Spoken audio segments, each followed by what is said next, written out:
Sahabat Al-Ma'tuk, mari berdonasi untuk keperluan serta kegiatan media Al-Ma'tuk agar kami dapat selalu menyajikan tayangan-tayangan yang bermanfaat bagi umat muslim. Caranya mudah, silakan klik link yang ada di kolom deskripsi atau scan barcode donasi yang berada tepat di layar Anda.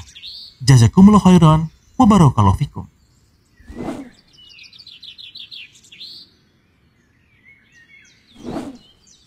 Bismillahirrahmanirrahim. Assalamualaikum warahmatullahi wabarakatuh. Innal hamdalillah nahmaduhu wa nasta'inuhu wa nastaghfiruh wa na'udzu billahi min shururi anfusina wa min sayyiati a'malina. May yahdihillahu fala mudilla lahu wa may yudlil fala hadiyalah. Asyhadu an la ilaha illallah wahdahu la syarika lah wa asyhadu anna Muhammadan abduhu wa rasuluhu man la nabiyya ba'dah. Allahumma salli wa sallim ala nabiyyina Muhammadin wa ala alihi wa ashabihi wa man tabi'ahum bi ihsanin ila yaumiddin wa ba'd. Fa inna asdaqal hadits kitabullah wa khairul huda huda Muhammadin sallallahu alaihi wasallam wa syarrul umuri muhdatsatuha wa kullu muhdatsatin fid din bid'ah wa kulla bid'atin dhalalah wa kulla dhalalatin finnar. Ahibati fillah, azani Allah yakum jami'an. Kita melanjutkan pembahasan kita mengkaji hadis Nabi SAW yang dikumpulkan oleh Al-Imam An-Nawawi rahimahullahu taala, dan kita masih dalam kitab Bab Fadli Zuhdi fid Dunya wal Hathu ala taqalluli minha wa fadlil faqr. Bab keutamaan zuhud dari dunia dan anjuran untuk at-taqallul, mengambil sedikit bagian dari dunia, wa fadlul faqr, keutamaan suatu kefakiran. Dari bab ini memberikan sebuah isyarat bahwasannya az-zuhud berbanding lurus dengan al-faqru, berbanding lurus dengan kefakiran. Yang dengannya seseorang hamba mengetahui bahwasannya tidak ada tempat untuk dia meminta, tidak ada tempat untuk dia mengeluh dan memohon kecukupan, melainkan hanya untuk kepada Allah Subhanahu wa taala. Titik nol seorang hamba yaitu dia adalah memahami yang namanya kefakiran. Dan para ulama, beberapa para ulama yang dia menuliskan berpendapat tentang keutamaan sebuah kefakiran daripada kekayaan. Di antaranya Al-Qadhi Abu Ya'la, beliau membuat sebuah kitab Fadlu al-faqr al-ghina atau Tafdilul Faqir al-Ghani, singkatan. Dan penyusunan Al-Imam Nawawi rahimahullahu taala pada abwab dalam bab Riyadhus Shalihin mengedepankan bab zuhud wal faqr daripada bab fadlul ghani syakir, memberikan isyarah bahwasannya al-faqr itu lebih mulia daripada al-ghina, lebih mulia daripada al-ghina. Yang perlu kita ketahui bahwasannya al-faqru wal ghina itu adalah takdir Allah Subhanahu wa taala kauni. Takdir Allah Subhanahu wa taala kauni. Yang mana tidak ada seorang hamba yang dia bisa berlari dari takdir ini. Jikalau Allah tetapkan padanya kecukupan, tetapkan kepadanya kekayaan, mau lari kemanapun dia sampai pun ke ujung dunia, maka baginya adalah kekayaan. Begitupun kebalikannya, mau bekerja bagaimanapun dia bekerja, bontang-banting pergi pagi pulang pagi, kalau Allah tetapkan baginya kemiskinan, maka baginya lah kemiskinan. Akan tapi sikap seorang hamba atas takdir yang Allah tentukan kepadanya, baik pada kekayaan tersebut ataupun kemiskinan tersebut, ini adalah takdir syar'i. Mampukah dia bersabar atas apa yang Allah kehendaki padanya dari suatu kemiskinan, dan mampukah dia bersyukur atas kenikmatan yang Allah berikan padanya?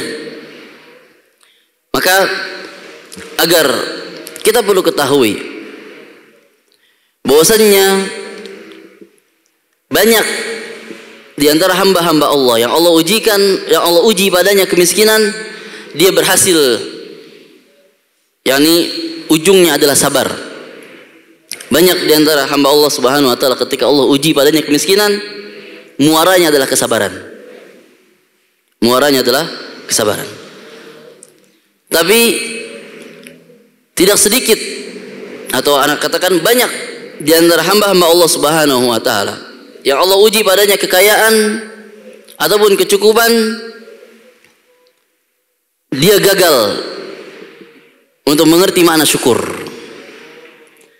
Maka penting baginya mengetahui makna zuhud hingga dia bisa memahami apa arti dari syukur. Maka dari situ disusunlah oleh Imam Nawawi rahimahullah taala bab-bab setelah bab zuhud, amalan-amalan yang mungkin sulit untuk dihadapi, sulit untuk diamalkan oleh orang-orang yang di dalam hatinya dunia.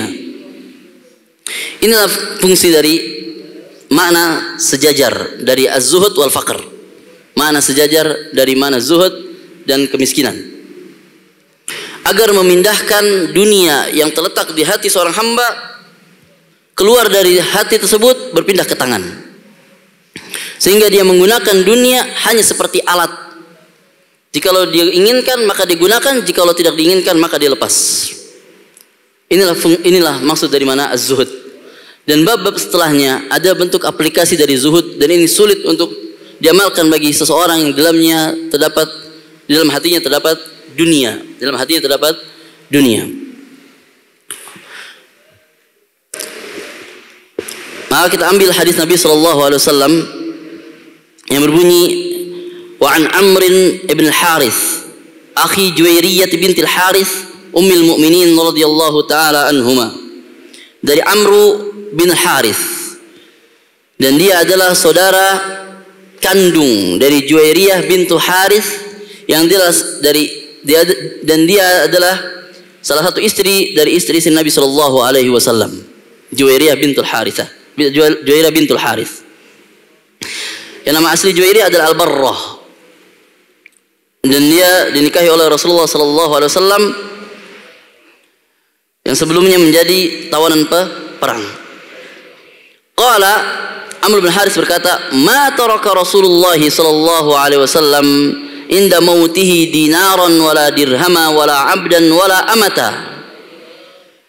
Tidaklah Rasulullah sallallahu alaihi wasallam meninggalkan di saat kematian beliau baik itu sekeping dinar ataupun sekeping dirham, atau meninggalkan seorang budak laki-laki maupun budak wanita. Wala syai'a illa baghlatahu al-bayda allati kana yarkabuha wa silahahu wa ardan ja'alaha li ibnis sabili shadaqatan, rawahul Bukhari. Dan tidak pula satupun yang dia tinggalkan melainkan hanya seekor keledai putih yang pernah beliau gunakan untuk ditungganginya, wasilahahu, dan melainkan meninggalkan peralatan perangnya, dan meninggalkan sepetak tanah yang dijadikan tanah tersebut untuk ibni sabil dalam bentuk sedekah, rawahul Bukhari. Inilah bentuk qudwah zuhud Nabi kita Muhammad sallallahu alaihi wasallam. Beliau tidak meninggalkan dari kematian beliau kekayaan apapun, melainkan hanya sebagian kecil dari dunia yang tidak bisa dibanggakan oleh siapapun. Inilah yang dimaksud dari titik nol seorang hamba, sehingga dia tidak bisa bersandar pada siapapun, baik pada dirinya sendiri, melainkan hanya kepada Allah Subhanahu wa taala. Ini yang ada perkata menarik dari Ibnu Qayyim rahimahullah taala dalam kitab Madarijus Salikin, bahwasanya beliau mengatakan, idza arafta ma'na al-faqri arafta annahu 'ainul ghina billahi subhanahu wa ta'ala. Jika engkau mengetahui makna kefakiran dengan baik-baik, maka engkau mengetahui bahwasannya kekayaan hanya ada di tangan Allah Subhanahu wa ta'ala. Dan kita perlu membahas asar para sahabat atau para ulama. Ada kitab bagus yang perlu dibaca oleh para thalabatul ilm, yang penyusunan babnya ini disesuaikan dengan penyusunan bab-bab Riyadhus Shalihin, tapi isinya bukan hadis melainkan asarus sahabah, tabi'in wa atba'ut tabi'in. Kitabnya adalah Munjidul Khatib.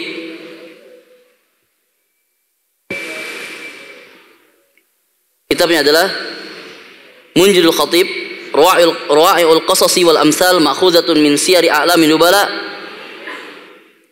wa murattabatan ala Riyadhis Shalihin.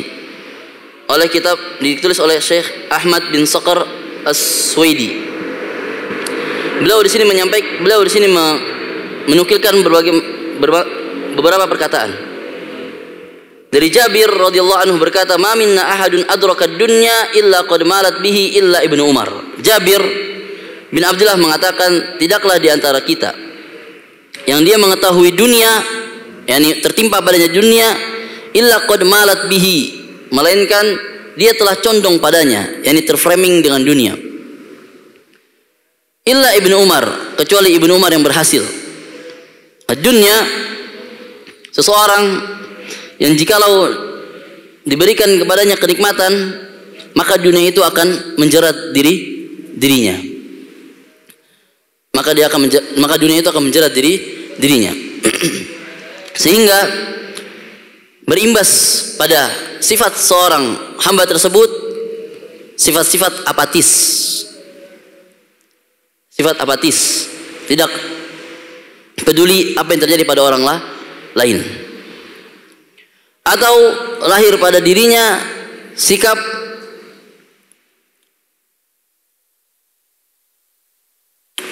pragmatis, hanya ingin dirinya bahagia. Yang penting dirinya bahagia, adapun orang lain bukan urusan dia. Ini jikalau orang yang masuk padanya di dalam hatinya bagian dari dunia. Efek buruk darinya adalah apatis dan pragmatis. Lebih puncaknya adalah arogansi. Maka pentingnya bagi kita untuk mengamalkan zuhud. Zuhud. Sehingga lahir dalam hati seorang hamba empatik, merasa memiliki perhatian lebih kepada orang yang sekitarnya.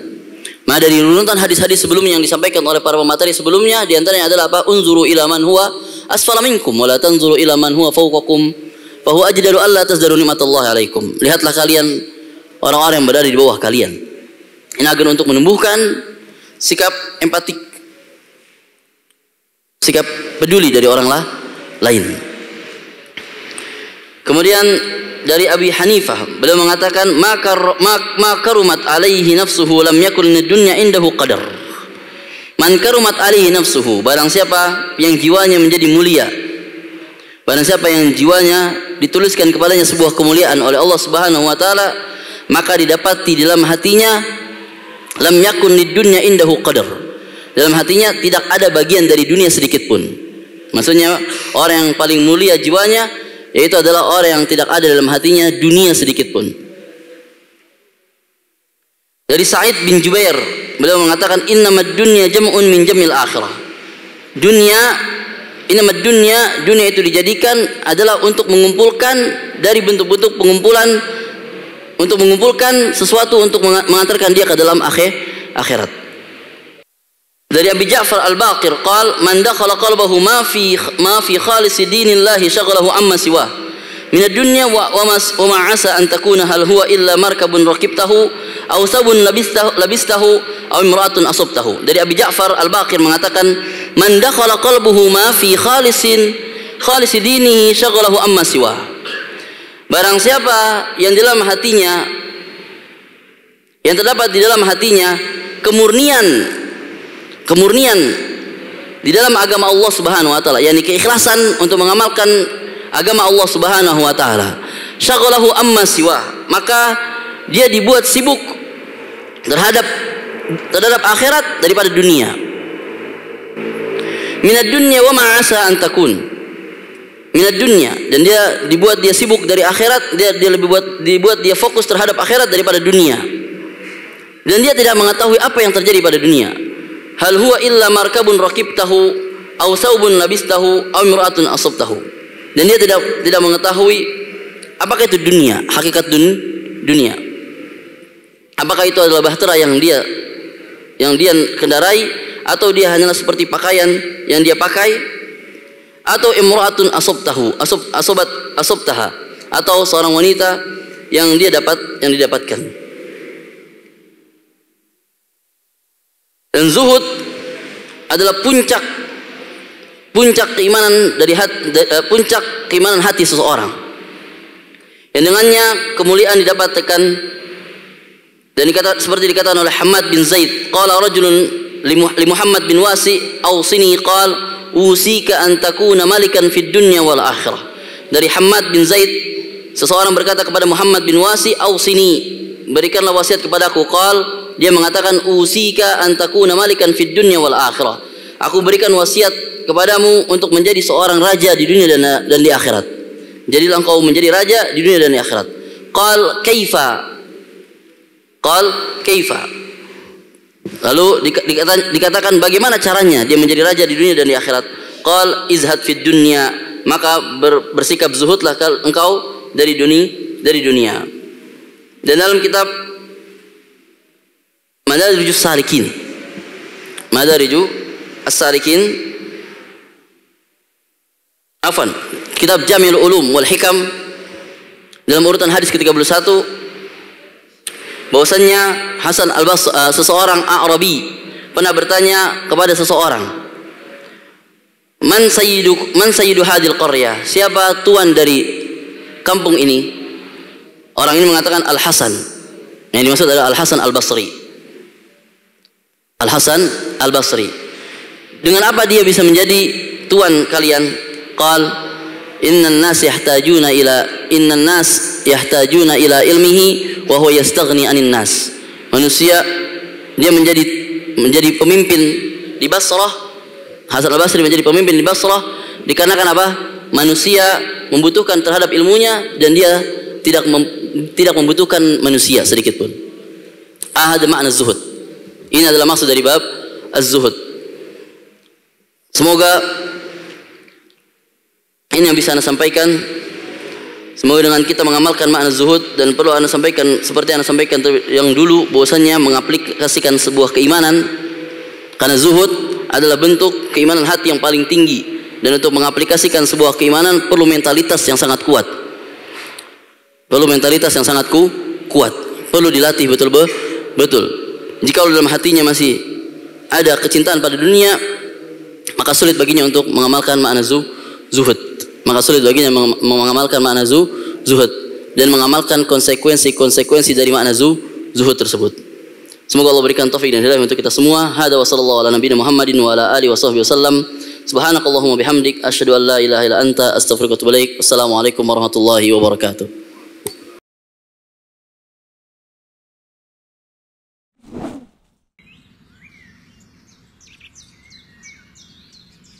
Sahabat Al-Ma'tuk, mari berdonasi untuk keperluan serta kegiatan media Al-Ma'tuk agar kami dapat selalu menyajikan tayangan-tayangan yang bermanfaat bagi umat muslim. Caranya mudah, silakan klik link yang ada di kolom deskripsi atau scan barcode donasi yang berada tepat di layar Anda. Jazakumullah khairan wa barakallahu fikum.